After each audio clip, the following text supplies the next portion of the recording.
दिल्ली 2025 चुनाव का विशेष एपिसोड पे आप सबका स्वागत है। आप चैनल को सब्सक्राइब करें, लाइक करें और शेयर करें। मैं प्रोफेसर शिवाजी सरकार प्रोफेसर माथुर के साथ दिल्ली चुनाव पे बात कर रहा हूं। प्रोफेसर माथुर, दिल्ली चुनाव में ये देखा गया और बार बार कहा गया कि दो ही पार्टियां हैं, आप और बीजेपी, और कांग्रेस की चर्चा आमतौर पर लोगों ने कम की, पर कांग्रेस की जिस बार उपस्थिति है वो कुछ दिखी इस बार। उनको ऐसा लगता है कि कुछ दमखम से कांग्रेस के कम से कम कुछ के कॉन्स्टिट्यूंसीज में कांग्रेस के प्रेजेंस जो है वो दिखा। कितनी सीटें मिलेंगी, क्या होगी, ये तो अभी बात की बात है।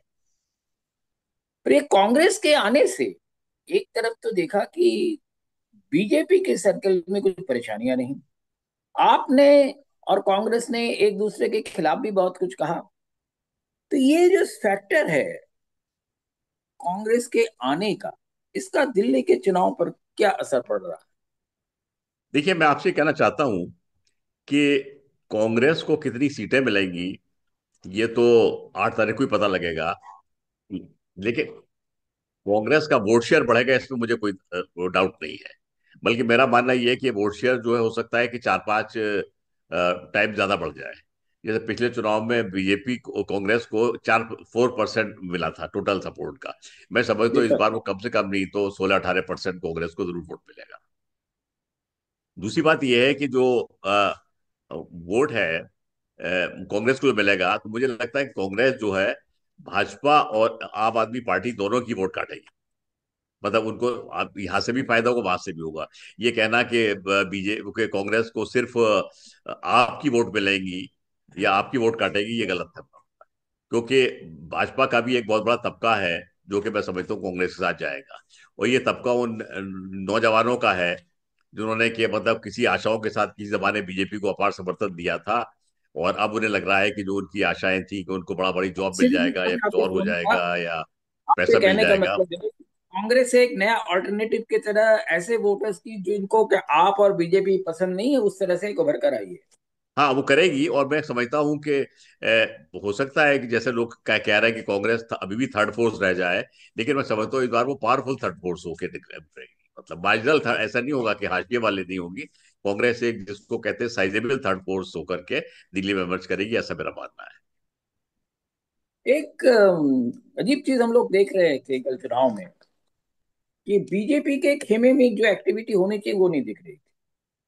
दूसरी चीज हमने देखा कि कांग्रेस के आने से कहीं ना कहीं बीजेपी जो है कुछ ज्यादा परेशान लग रही थी। और एक तीसरी चीज जो कल हमने देखा कि बीजेपी जो है अपने को जिस तरह से दिखाने की कोशिश कर रही थी, वोटर्स में शायद वो उतना नहीं दिख रहा था। एक बड़ी चीज जो है कल हमने महसूस किया कई पोलिंग स्टेशंस पे, और खास करके जहां ग्रुप हाउसिंग स्कीम्स हैं, वहां पर आपकी सरकार ने ग्रुप हाउसिंग स्कीम्स के जो कई रिपेयर्स होते हैं, कई तरह के इंप्रूवमेंट्स होते हैं, और इन सब चीजों में काफी इन्वेस्ट किया। उन्होंने उनको ग्रांट्स दिए और उनके सारा काम करवाया। इन सब चीजों का क्या असर चुनाव में आपके फेवर में जाएगा, या ये सब वोटर जो है इनको भूल के बीजेपी के साथ और कांग्रेस के साथ चले जाएंगे? देखिए, कांग्रेस को एक एडवांटेज है जिसको हमें समझना चाहिए। कांग्रेस कोई एंटी इनकम्बेंसी से सफर नहीं कर रही है, जो कि आप पार्टी और बीजेपी दोनों सफर कर रहे हैं। कोई एंटी इनकम्बेंसी की बात है नहीं कांग्रेस को। जहां पर तक और कांग्रेस को बातों का सवाल है, उसमें ये आप देख सकते हैं कि कांग्रेस का जो अब बात में कहा जा रहा है कि पुराना रिकॉर्ड 15 साल पुराना रिकॉर्ड बहुत अच्छा था, बहुत अच्छा था, ये सब है। तो ये चीज जो है कांग्रेस के एक फेवर में आ रही है कि भाई जब दिल्ली की जनता ये याद कर रही है कि कांग्रेस के जमाने में काम बहुत अच्छा होता था, बहुत डेवलपमेंट हुआ दिल्ली का, ये सब है। जो कि ना बीजेपी के सेंट्रल गवर्नमेंट में रहने से हो रहा है, ना आप आदमी पार्टी के दिल्ली में प्रशासन से हो रहा है, मतलब।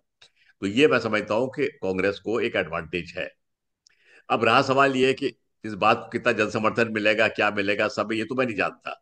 एक बात बड़ी स्पष्ट है कि जहां तक बीजेपी का सवाल है, बीजेपी एक माहौल क्रिएट करने में बहुत ज्यादा तेज है। वो इस तरह का माहौल कर देते हैं कि लगता है कि आ रहे आ रहे आ रहे हैं, और बिल्कुल इस तरह की बात हो जाती है। मतलब मैं अभी सोच रहा था कि मतलब बीजेपी का देखिए को का स्ट्रॉन्ग पॉइंट क्या है। स्ट्रॉन्ग पॉइंट उनका प्रोपोगंडा है। क्योंकि 2014 में वो केंद्र में आए, 15 का इलेक्शन दिल्ली का हार गए। 2019 में वो इतने अच्छे बहुमत के साथ केंद्र में आए, 20 का दिल्ली दिल्ली का चुनाव हार गए मतलब।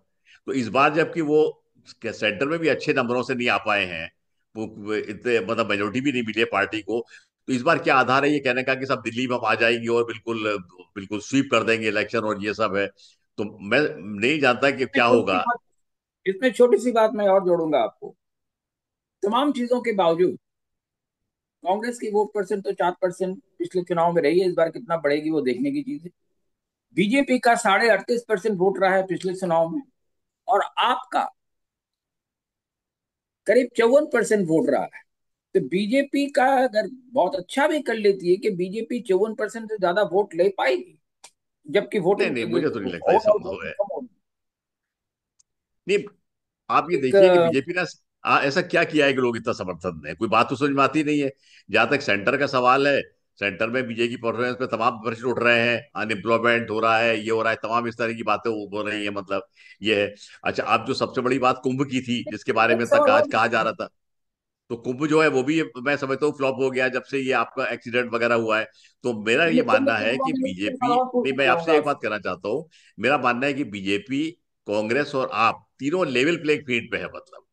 मैं नहीं समझता है किसी को बहुत ज्यादा ऊपर एडवांटेज है जैसा कि बीजेपी वाले कह रहे हैं। They are fighting well, but they are on a level playing field, not only with आप बट विद कांग्रेस ऑल्सो। नहीं, मेरे ख्याल में आपका अभी भी एज कहीं दिखता है ज्यादा।